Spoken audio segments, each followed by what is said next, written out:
un parc de quartier transformé grâce aux citoyens de Montmagny. Honda de Giraud passe aux mains du groupe Fréchette-Thibault. Un banquet des entrepreneurs sous le signe de la réussite à Cap-Saint-Ignace.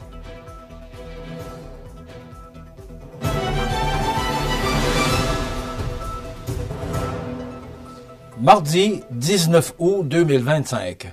Bonjour mesdames et messieurs et bienvenue à votre bulletin régional sur le réseau de télévision CMA TV. Après plusieurs mois de travaux et de consultations, le parc Basse-Bretagne, situé à l'est de Montmagny, a officiellement complété sa transformation. Jadis simple lieu de passage emprunté par les enfants du secteur pour rejoindre l'école Saint-Pédis, il est désormais un véritable parc de voisinage, pensé principalement pour les tout-petits de 0 à 5 ans et inspiré directement des idées des résidents du quartier. Le projet a pris racine en 2021 avec l'aménagement d'un bassin de rétention d'eau pluviale nécessaire en raison du développement du quartier 2B. La coupe d'arbres et les changements au paysage avaient alors soulevé plusieurs inquiétudes dans la population.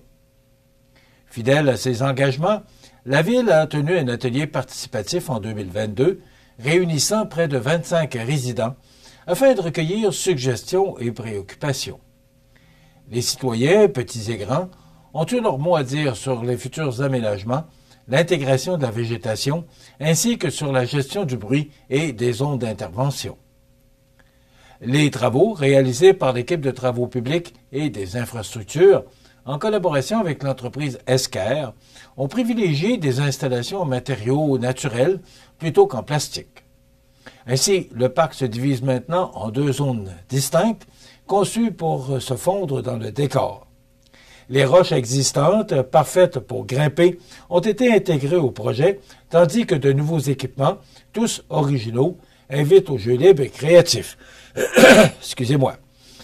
Dans la première zone, les visiteurs découvrent des poutres d'équilibre, un jardin de souches, des bancs variés et même une boîte à livres. La seconde zone propose une table ronde, un tunnel en terre végétale et un module de jeu fabriqué à partir de pneus récupérés et offerts par Okepna André Ouellette. À ces ajouts, de nouveaux arbres et arbustes ont été plantés pour préserver l'intimité des résidents voisins. Les infrastructures environnantes ont aussi bénéficié d'améliorations, dont la traverse piétonne de la rue Cachetan-Gauthier qui a été sécurisée et un sentier en poussière de pierre qui relie désormais le quartier 2B et la rue des Tourterelles. Ces mesures renforcent la sécurité et l'accessibilité du parc pour toutes les générations. Le maire de Montmagny, Marc Lorrain, n'a pas caché sa satisfaction devant le résultat. « Je suis vraiment satisfait du projet du parc Basse-Bretagne et surtout de la façon dont il a été mené.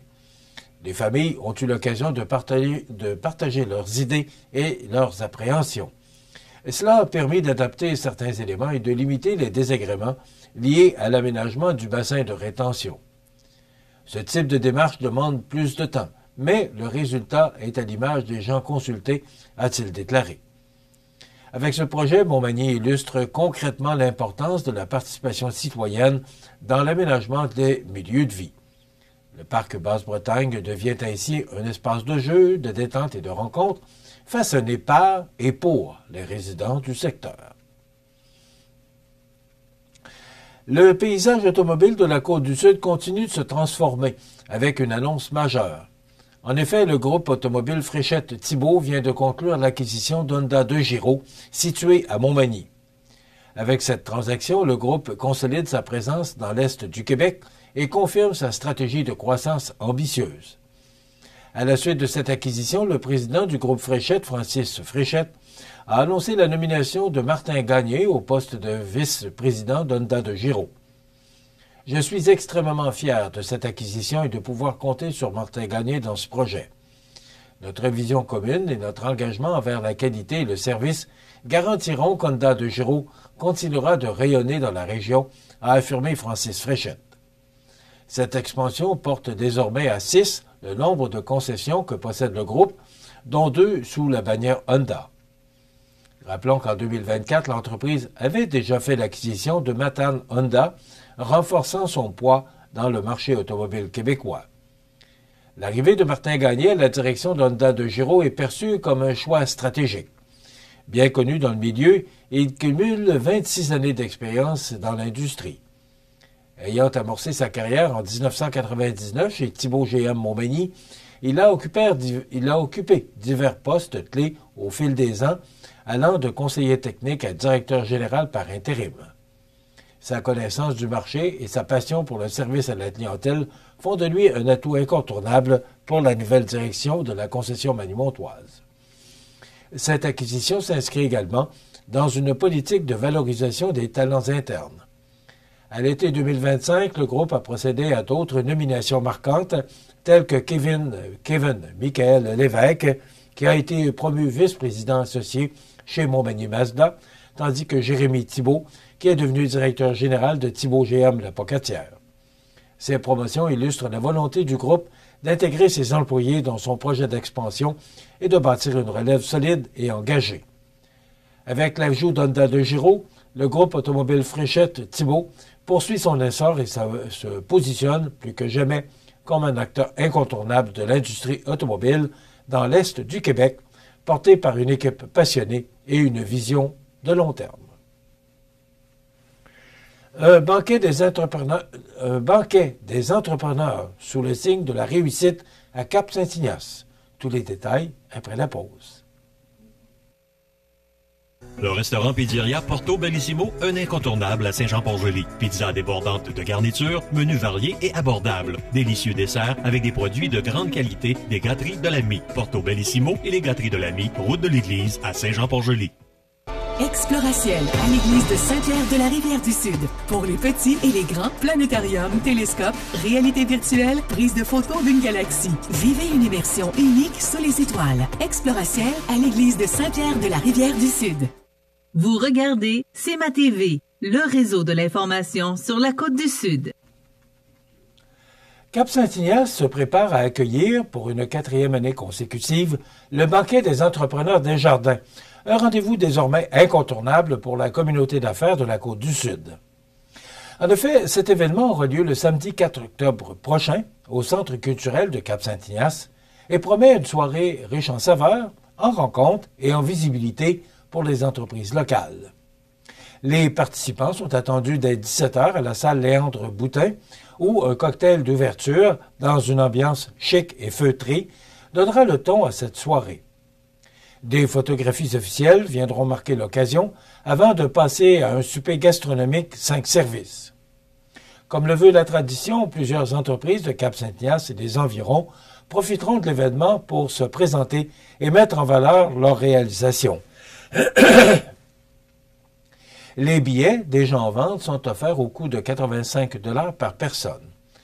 Les organisateurs recommandent aux entrepreneurs de réserver rapidement puisque la date limite est fixée au 26 septembre.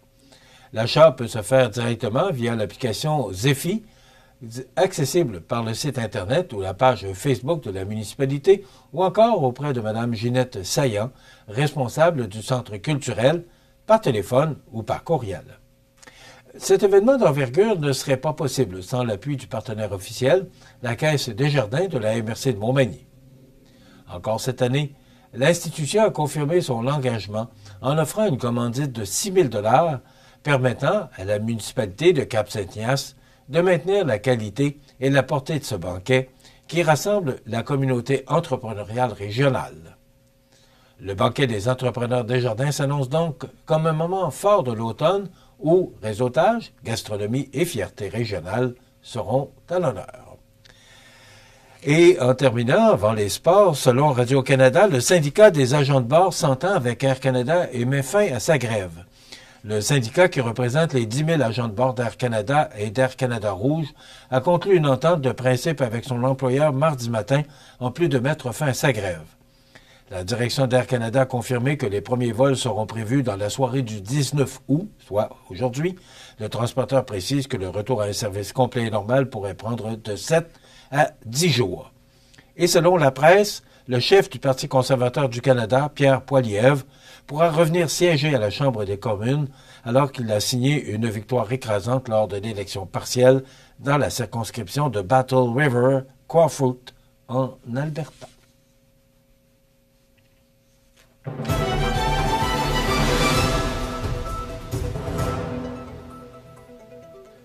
Au sport, les amateurs de baseball senior ont eu droit à tout un spectacle dimanche soir, alors que Montmagny a remporté le premier match de sa série éliminatoire par la marque de 4-3 face au CRSA Baseball Senior 2B. Dans une rencontre serrée, l'intensité était palpable dès les premières manches. Le lanceur Jason Blais a tenu le coup jusqu'en fin de quatrième manche, moment où le CRSA a ouvert la marque avec 2 points. Mais, dès la reprise, l'offensive manimontoise a explosé. Le Toiture Pro Lemieux Promutuel a inscrit 4 points, dont 3 sur un circuit retentissant de Patrick Redmond. Entré comme frappeur suppléant, Redmond a immédiatement fait sentir son impact avec ce coup de canon décisif qui a changé le cours du match.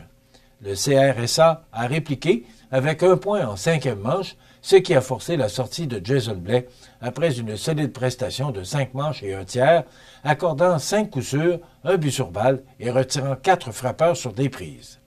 Et c'est finalement Andy Saint-Gelais qui est venu fermer les livres avec assurance, protégeant l'avance d'1 point pour Montmagny. Au bâton, Marc-Antoine Michaud a terminé la soirée avec 2 coups sûrs en 4 présences, tout comme Martin Bernard, qui s'est illustré avec 2 en 3. Les joueurs du match pour Montmagny, le lanceur Jason Blais et, bien sûr, Patrick Redmond, véritables héros de la rencontre. Le prochain match est prévu ce vendredi 22 août à 20h au parc Marcel Desjardins. Et enfin, le rendez-vous sportif et familial tant attendu sera de retour à Cap-Saint-Ignace le 13 septembre prochain avec la tenue de la 4e édition de la course des Vaillants. Organisée par le service des loisirs de la municipalité avec l'appui de plusieurs collaborateurs, cette activité est mise sur la convivialité et le plaisir de bouger en nature, plutôt que sur la compétition. Ici, pas de chronomètre, puisque l'important, c'est de participer, de respirer l'air frais des sentiers boisés et de profiter d'un moment en famille ou entre amis. 4 distances sont proposées, soit 3, 6, 12 et 18 km, adaptées aux capacités de chacun. Le parcours de 3 km sera particulièrement accessible pour les familles, tandis que les coureurs plus aguerris pourront relever le défi des boucles multiples par une boucle de 6 km, 2 pour un total de 12 km et 3 pour compléter le 18. Tous les départs se feront à partir de la route du lac à Fanny, où un stationnement sera prévu pour accueillir les participants. Le site ouvrira dès 8 heures le matin, suivi des départs selon les distances. Tout au long des trajets, des bénévoles seront présents pour assurer la sécurité et le bon déroulement de l'événement. Les inscriptions sont possibles dès maintenant sur le site Internet et la page Facebook de la municipalité jusqu'au 12 septembre à 18h. Voilà ce qui complète votre bulletin d'actualité pour aujourd'hui.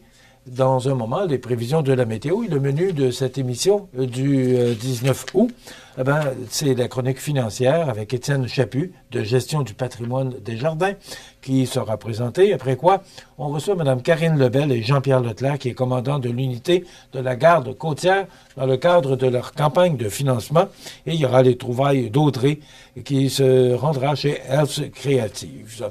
Bien sûr, quelques minutes d'actualité resteront en fin d'émission. Je vous souhaite donc une excellente émission à notre antenne.